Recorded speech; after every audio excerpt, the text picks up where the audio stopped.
Bom dia, a paz do Senhor Jesus para vocês, tudo bem? Tô sumidinha, né? Mas nós vamos adequando, né, o nosso tempo a gravação da leitura da palavra de Deus, né? Tudo é quando Deus prepara. E hoje Deus preparou de uma maneira toda especial.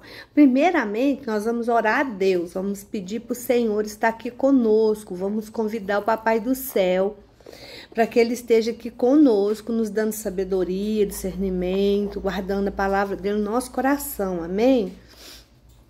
Para o vídeo, pega a sua Bíblia, põe aí pertinho de você, certo? Coloca ela aí pertinho de você, fecha os seus olhos e vamos falar com o Papai do Céu. Senhor Deus e Pai, no nome do Senhor Jesus, nós damos graças, Senhor, por mais esse dia, por mais esse momento de estudo da palavra de Deus. Hoje nós vamos estudar o capítulo 6 de 2 Coríntios, e na tua palavra está escrito, Senhor, clama-me a mim, responder-te-ei, e te mostrarei coisas grandes e firmes que não sabes. Então, Senhor, nesse momento nós te pedimos, revela os teus mistérios, fala com a nossa alma, alimenta a nossa fé, Pai. Que cada dia mais nós possamos te amar mais, que fazer a tua vontade seja o maior desejo do nosso coração, que te servir e te agradar seja o nosso propósito, Papai do Céu. Eu te convido, Pai, Filho, Espírito Santo, toma o teu lugar ao nosso redor, que nós vamos nos assentar aos teus pés, como Maria nos pés de Jesus. Ensina-nos, ó Deus, segundo a tua multidão de misericórdia, em nome de Jesus. Amém e amém. Então, agora nós vamos ler o capítulo 6 de 2 aos Coríntios, da carta que Paulo escreveu, né? Nós estamos lendo na Bíblia Viva, certo? Na versão da Bíblia Viva, e depois nós vamos entrar na Bíblia de Estudo. Que essa Bíblia de Estudo aqui que eu leio, que eu estudo com vocês, ó. É uma Bíblia cronológica, sabe? Ela é escrita do jeito que aconteceu as coisas. E é muito boa. É uma Bíblia excelente. Então vamos ler com a ajuda de Deus e direção do teu Santo Espírito. Amém? Como cooperadores de Deus, nós imploramos a vocês que não desprezem essa mensagem maravilhosa da graça de Deus. Pois Deus diz, seu clamor chegou a mim numa época favorável, quando as portas do acolhimento estavam bem abertas. Eu ajudei a você num dia quando a salvação estava sendo oferecida. Agora mesmo, Deus está pronto a dar-lhes acolhida. Hoje é o dia da salvação. Lembra que eu li esse pedacinho para a gente encerrar? E aí ele começa falando das dificuldades e os desafios que ele tem no ministério. Nós procuramos viver de tal maneira que ninguém jamais fique ofendido ou se retraia de buscar o Senhor, pelo modo como agimos, a fim de que ninguém possa encontrar falta em nós e nossa mensagem caia em descrédito. De fato, em tudo que fazemos, procuramos mostrar que somos verdadeiros servos de Deus, suportando com toda paciência o sofrimento, a fadiga e as aflições de toda espécie. Já fomos espancados, fomos postos em prisão, enfrentamos multidões furiosas, trabalhamos até exaustão, ficamos acordados em noites insones de vigília e estivemos sem ter o que comer. Já demonstramos que somos aquilo que afirmamos ser, por meio das nossas vidas íntegras, por meio da nossa pureza, conhecimento, paciência e bondade. Temos sido amorosos e cheios do Espírito Santo. Temos sido verdadeiros com o poder de Deus. Vai com Deus. Ajudando-nos em tudo quanto fazemos. Trabalhamos com as armas da justiça, armas de defesa e armas de ataque. Permanecemos leais ao Senhor, quer os outros homens ou nos desonrem, quer nos difamem ou nos elogiem. somos sinceros, porém nos chamam de mentirosos. Somos tratados como desconhecidos, embora sejamos conhecidos por todos. Vivemos à beira da morte, mas eis-nos aqui, ainda bem vivos. Temos sido maltratados, porém guardados da morte. Nossos corações doem, mas ao mesmo tempo temos a alegria do Senhor. Somos pobres, porém damos ricos presentes espirituais aos outros. Nada nos pertence, mas, na verdade, possuímos tudo. Meus queridos amigos de Corinto, eu contei-lhes tudo quanto sentia. Eu os amo de todo o meu coração. Qualquer frieza que haja entre nós não é por falta de amor da minha parte, mas vocês estão limitando o amor que têm por nós. Eu lhes falo agora como se fossem verdadeiramente meus filhos. Abram seus corações para nós, retribuam o nosso amor. Não entrem debaixo do mesmo jugo daqueles que não amam o Senhor, pois que tem o povo de Deus em comum como o povo do pecado. Como pode a luz conviver com as trevas? E que harmonia pode haver entre Cristo e o diabo? Como pode um crente ser companheiro de alguém que não crê? E que união pode existir entre o templo de Deus e os ídolos? Pois vocês são o templo de Deus, a casa do Deus vivo. E Deus disse a respeito de vocês: eu morarei neles e andarei entre eles. Serei seu Deus e eles serão o meu povo. Isso está escrito lá em Ezequiel 37, 27, viu, gente? Por isso que o Senhor disse: larguem deles, separem-se deles, não toquem nas suas coisas imundas, e eu receberei vocês. Eu serei um pai para vocês, e vocês serão meus filhos e minhas filhas, diz o Senhor, o Todo-Poderoso. Eu vou ler um pedacinho do 7, porque faz parte desse parágrafo aqui, que é o versículo 1. Queridos amigos, tendo promessas tão grandes como estas, afastemo-nos de tudo o que contamina o corpo e o espírito, e nos purifiquemos, vivendo no temor a Deus, dedicando-nos somente a Ele. Amém? Então, agora nós vamos estudar esse capítulo, né? Onde o apóstolo Paulo está falando com as pessoas lá de Corinto sobre eles, né? A dificuldade do ministério, né? Que acontece, né? E aqui no versículo 1, vocês desculpam aqui que meu menino tá saindo. Meu menino, assim, tem 41 anos, né? Mas menino, mãe é sempre menino. Aí no versículo 1, a gente vê que ele fala aí, né? Que nós lemos da outra vez, né? Cooperando também com eles. Como é que os crentes de Corinto poderiam ignorar a mensagem de Deus? Mas hoje em dia tantas pessoas estão ignorando a mensagem de Deus, né? Talvez eles estivessem duvidando de Paulo e das suas palavras, confundidas pelos falsos professores, falsos mestres, né? Que ensinam uma mensagem diferente. O povo ouvia a mensagem de Deus, mas não permitia que ela influenciasse eles.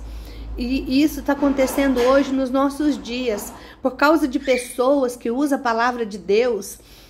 Eles torcem a palavra de Deus para o próprio proveito deles. Eles estão sujando o nome de Deus. Por quê? Muitas pessoas falam assim: esses crentes falam que é isso, mas não são. Mas por quê? Mas isso não vai ficar impune, porque está escrito na palavra de Deus.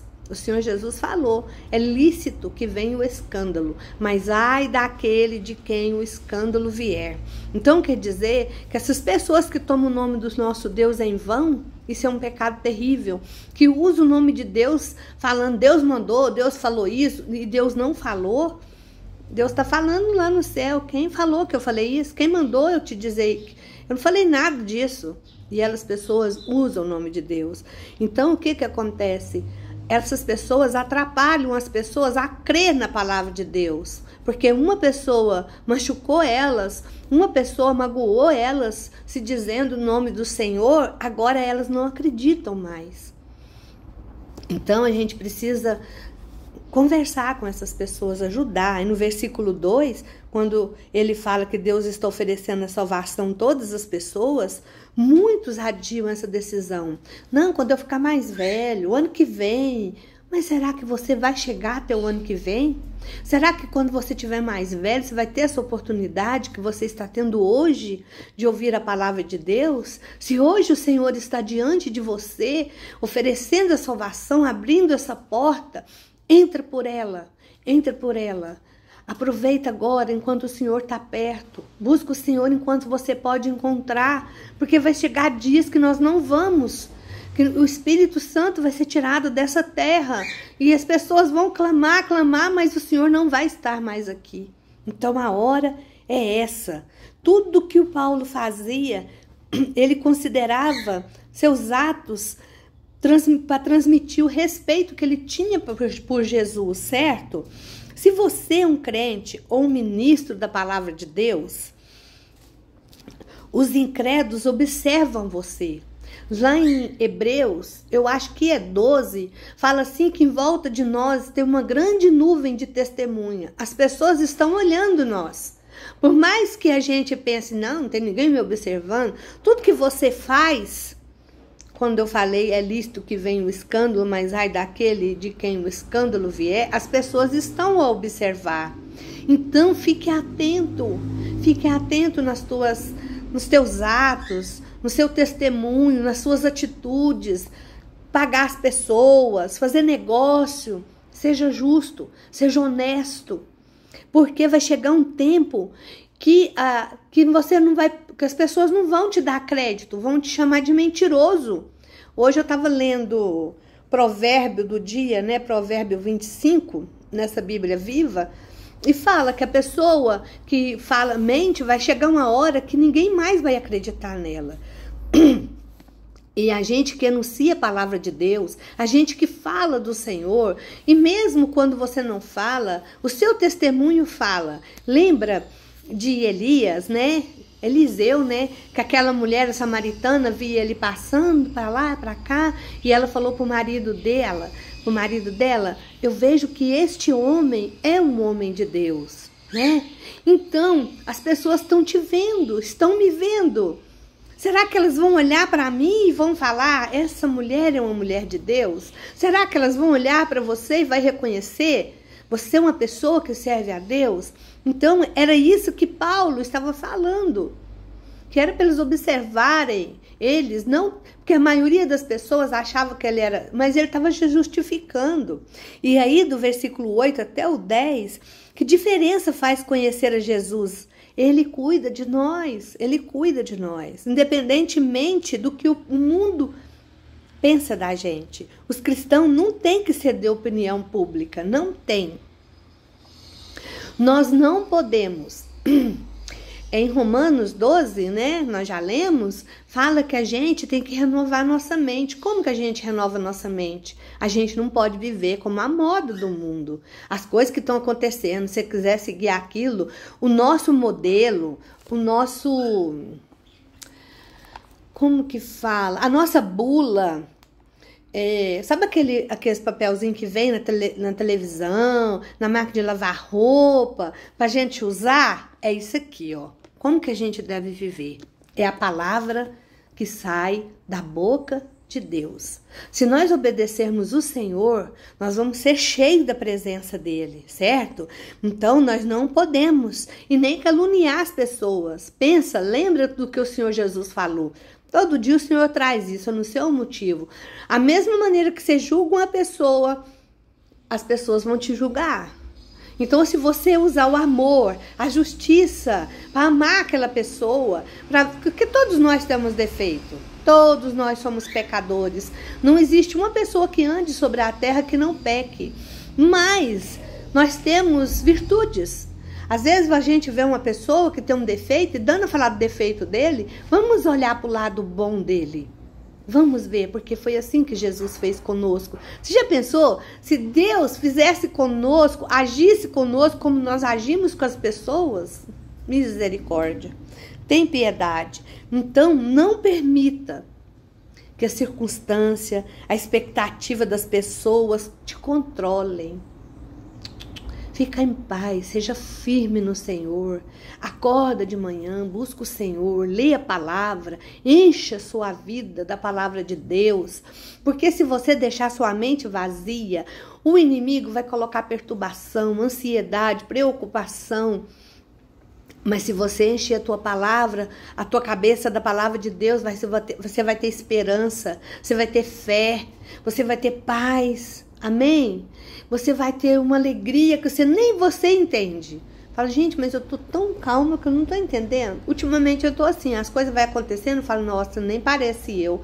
Mas a gente tem que encher a nossa vida da palavra de Deus, amém? Aí do versículo 11 até o 13, né?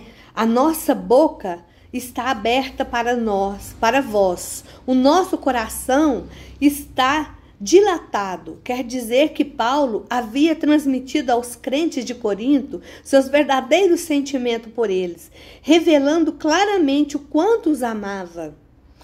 E os coríntios estavam reagindo com frieza às palavras de Paulo, mas ele explicou que as suas palavras duras se originavam do seu amor por eles. Por exemplo, o pai corrige um filho que ama.